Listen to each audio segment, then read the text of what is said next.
இனிய உறவுகளுக்கு அன்பான வணக்கம். நல்லா இருக்கீங்களா? ஒரு சின்ன ஆத்திச்சூடி செய்யுள் பார்க்கலாமா? சரி. மனம் தடுமாறேல். மனம் தடுமாறேல் அப்படின்னா மனசு கலங்காமல் இருக்க வேண்டும்.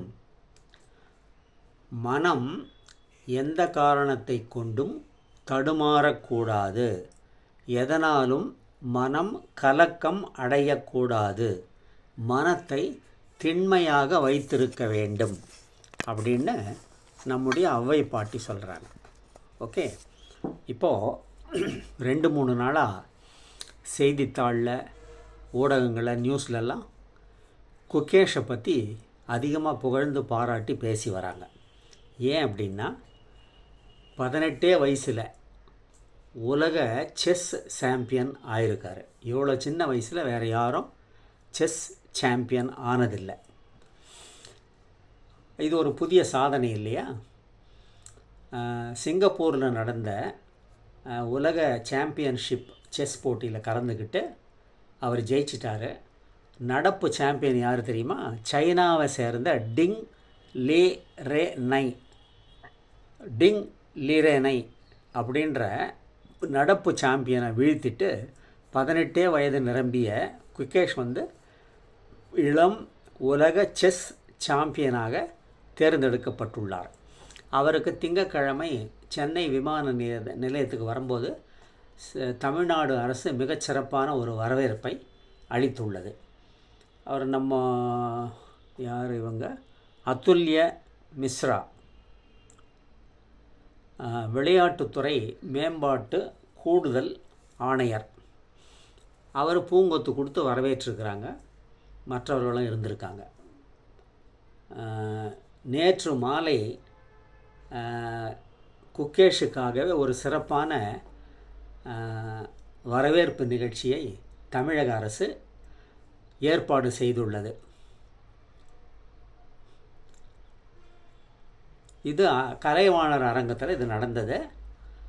முதல்வர் ஸ்டாலின் அவர்கள் குகேஷனுடைய சாதனையை பாராட்டி 5 கோடி ரூபாய்க்கான காசோலையை குகேஷுக்கு வழங்கினார். இது எவ்வளவு பெரிய கௌரவம், எவ்வளவு பெரிய பெருமை! சென்னையை சேர்ந்த செஸ் வீரர் பாராட்டி பேசுகையில் முதல்வர் என்ன சொன்னார் தெரியுமா? உழைப்பு, விடாமுயற்சி, தன்னம்பிக்கை, துணிவு, அப்புறம் இலக்கை நோக்கிய பயணம். ஒரு குறிக்கோள், ஒரு டார்கெட்டை ஃபிக்ஸ் பண்ணிவிட்டு அதை அடையும் வரை ஓயக்கூடாது. அதுதானே விவேகானந்தர் சொன்னார். எழுமின் விழிமின் உழைமின், குறிக்கோள் நிறையும் வரை உழைமின்னு விவேகானந்தர் சொன்னார். அதுபோல் முதல்வர் அவர்களும் இலக்கை நோக்கிய பயணம், இந்த அருங்குணங்களால் தான் தம்பி குகேஷ் 18 வயதில் உலக செஸ் சாம்பியன் ஆகியிருக்கிறார் அப்படின்னு முதல்வர் பாராட்டி பேசினார். இந்த அருமையான குணங்களை மற்ற விளையாட்டு வீரர்களும் இளைஞர்களும் கண்டிப்பாக பின்பற்ற வேண்டும். அப்படி பின்பற்றினால் இன்னும் பல செஸ் வீரர்களை, குகேஷ் போன்ற வீரர்களை தமிழ்நாடு உருவாக்க முடியும் அப்படின்னு சொல்லியிருக்காரு. ஸோ இதிலிருந்து என்ன தெரியுது அப்படின்னா, தன்னம்பிக்கை, துணிவோட ஒரு குறிக்கோளை ஃபிக்ஸ் பண்ணிவிட்டு விடாமுயற்சியோடு அதை நோக்கி நம்ம கடுமையாக உழைச்சா நிச்சயம் ஒரு நாளைக்கு நம்ம வெற்றி பெறுவோம் அப்படின்றத குகேஷனுடைய சாதனை நமக்கு சொல்லுகிறது. நம்முடைய இளைஞர்களும் மாணவர்களும் விளையாட்டு வீரர்களும் குகேஷனுடைய இந்த அரிய குணங்களை நிச்சயம் பின்பற்ற வேண்டும். வாழ்க்கையில் உயர்ந்து வெற்றி பெற வேண்டும். கேட்டதுக்கு நன்றி, வணக்கம்.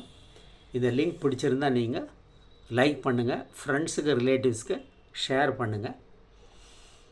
தினமும் காலையில் படுக்கையிலிருந்து எழுந்த உடனே நாட்டு மக்கள், உலக மக்களின் நன்மைக்காக இதை தவறாமல் கூறுங்கள்.